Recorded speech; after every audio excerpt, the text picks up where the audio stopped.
নমস্কার বন্ধুরা, welcome to Shampa's kitchen. আজকে নিয়ে এসেছি ডিম খেতে ভালোবাসেন এমন বন্ধুদের জন্য super tasty dhaba style egg কারি।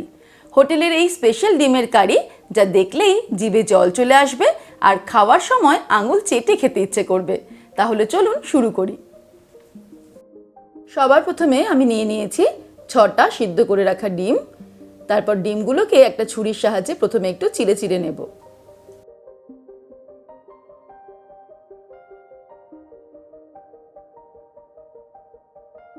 ডিমগুলো চিড়ে নেওয়ার পর এর মধ্যে অ্যাড করে দিচ্ছি 1/4 টিস্পুন লঙ্কার গুঁড়ো, হলুদ গুঁড়ো দিয়ে দেব 1/4 টিস্পুন, আর দিয়ে দিচ্ছি নুন 1/4 টিস্পুন। তারপরে এই নুন, হলুদ আর লঙ্কার গুঁড়ো ভালো করে ডিমের মধ্যে মাখিয়ে নেব। আমি এর মধ্যে হাত না দিয়েই বাটিটাকে ঘুরিয়ে ঘুরিয়ে এইভাবে ডিমগুলোকে মশলার দ্বারা কোট করে নিলাম। এবারে একটা প্যান গরম করে তার মধ্যে নিয়ে নেব 2 টেবিল স্পুন রিফাইন্ড অয়েল। তেলটা গরম হয়ে গেলে এর মধ্যে ডিমগুলোকে ভেজে নেব।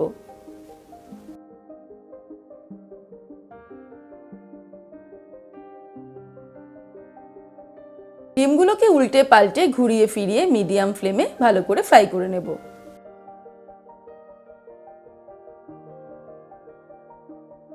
ডিমগুলোকে ভালো করে ফ্রাই করে নিলাম।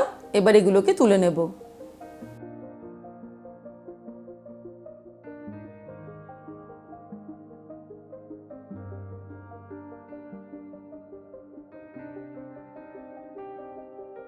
এবারে ওই তেলের মধ্যে আমি দিয়ে দিচ্ছি কুচানো পেঁয়াজ। আমি 3টে মাঝারি সাইজের পেঁয়াজ কুচিয়ে নিয়েছি, সেটা দিয়ে দিলাম। পেঁয়াজগুলোকে একদম মিডিয়াম ফ্লেমে 5 মিনিটের জন্য ফ্রাই করে নেব।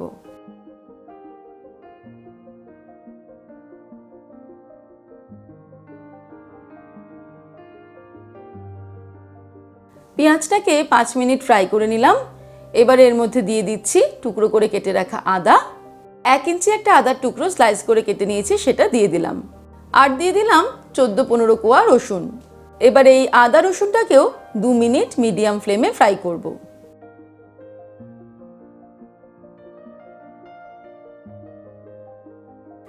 আদা রসুনটা ফ্রাই করে নেওয়ার পর এর মধ্যে দিয়ে দেব একটা বড় সাইজের টমেটো কুচি, দিয়ে দেব 1/2 টিস্পুন নুন। তারপর আরও 2-3 মিনিট মিডিয়াম ফ্লেমে এটাকে ফ্রাই করতে হবে।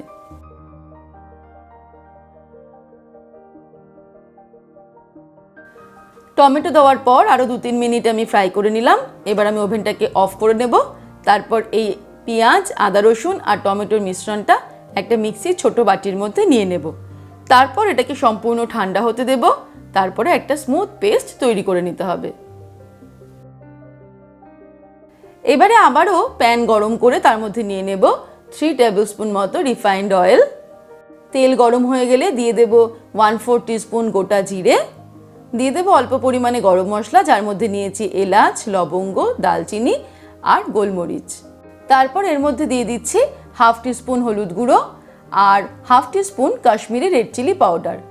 তারপর এই হলুদ আর লঙ্কার গুঁড়ো সব কিছু একসঙ্গে তেলের মধ্যে মিশিয়ে নেব।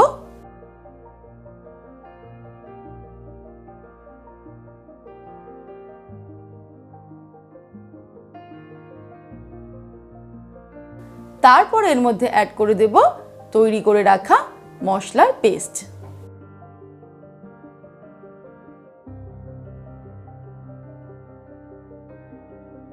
তেলের সঙ্গে মশলাটাকে ভালো করে কষিয়ে নেব। অ্যাকচুয়ালি আমি তেলের ওপরেই হলুদ আর কাশ্মীরি রেড চিলি পাউডারটা অ্যাড করলাম, কারণ তাতে গ্রেভির কালারটা খুব সুন্দর হবে। এবারে আমি কিছু শুকনো গুঁড়ো মশলা এর মধ্যে অ্যাড করব। যেমন প্রথমেই দিয়ে দিচ্ছি ধনের গুঁড়ো 1 টিস্পুন, 1 টিস্পুন জিরের গুঁড়ো দিয়ে দিলাম, 1/2 টিস্পুন আমি নুন দিয়ে দিচ্ছি, আপনারা স্বাদ অনুসারে দেবেন। দিয়ে দিচ্ছি 1/4 টিস্পুন গরম মশলার গুঁড়ো। এবারে ভালো করে মশলাটাকে কষিয়ে নিতে হবে। সব কিছুকে প্রথমে আমি ভালো করে মিক্স করে নিচ্ছি। তারপর এটাকে ঢাকা দিয়ে আরও 8-10 মিনিটের জন্য একদম লো ফ্লেমে মশলাটাকে কষিয়ে নেব। 8-10 মিনিট হয়ে গেছে। আমি কিন্তু মাঝখানে 2-3 বার ভালো করে নেড়ে চেড়ে দিয়েছি। এবারে মশলাটা আমাদের অনেকটাই কষানো কমপ্লিট। মশলা থেকে তেল বেরোনো শুরু হয়ে গেছে। মশলাটা কিন্তু একদম ড্রাই হয়ে গেছে, এর মধ্যে কোনো জলো ভাব নেই। এই সময় এবার ফ্লেমটাকে একদম লোতে করে এর মধ্যে অ্যাড করে দেব 2 টেবিল স্পুন টক দই। টক দইটাকে আমি একটুখানি হ্যাং করে রেখেছিলাম, এর মধ্যে কোনো জল নেই। টক দই অ্যাড করার পর আবার ওটাকে ভালো করে মিক্স করে নিয়ে আরও 3 মিনিটের জন্য কষিয়ে নেব লো ফ্লেমে। দই অ্যাড করার পর আরও 3 মিনিট আমি লো ফ্লেমে এটাকে কষিয়ে নিলাম। এবার এর মধ্যে অ্যাড করে দেব জল। আমি প্রথমে 1 কাপ জল দিলাম, ভালো করে নেড়ে চেড়ে দেখে নেব যে আরও কিছুটা জল লাগবে কিনা।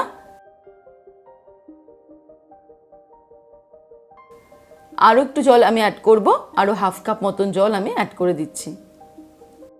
আপনারা যেরকম গ্রেভি পছন্দ করবেন সেই অনুযায়ী জলটা অ্যাড করবেন। এবারে এই গ্রেভির মধ্যে আমি ভেজে রাখা ডিমগুলো অ্যাড করে দেব।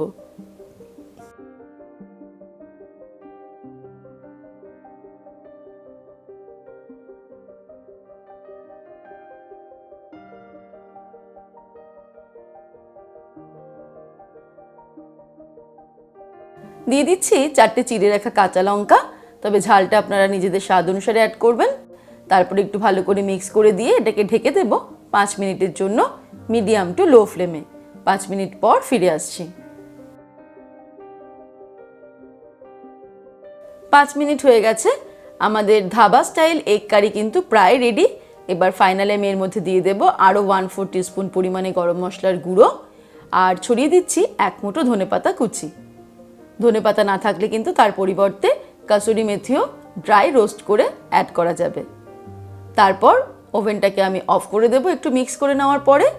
এটাকে আরও 5 মিনিট ঢাকা দিয়ে রাখতে হবে স্ট্যান্ড বাই।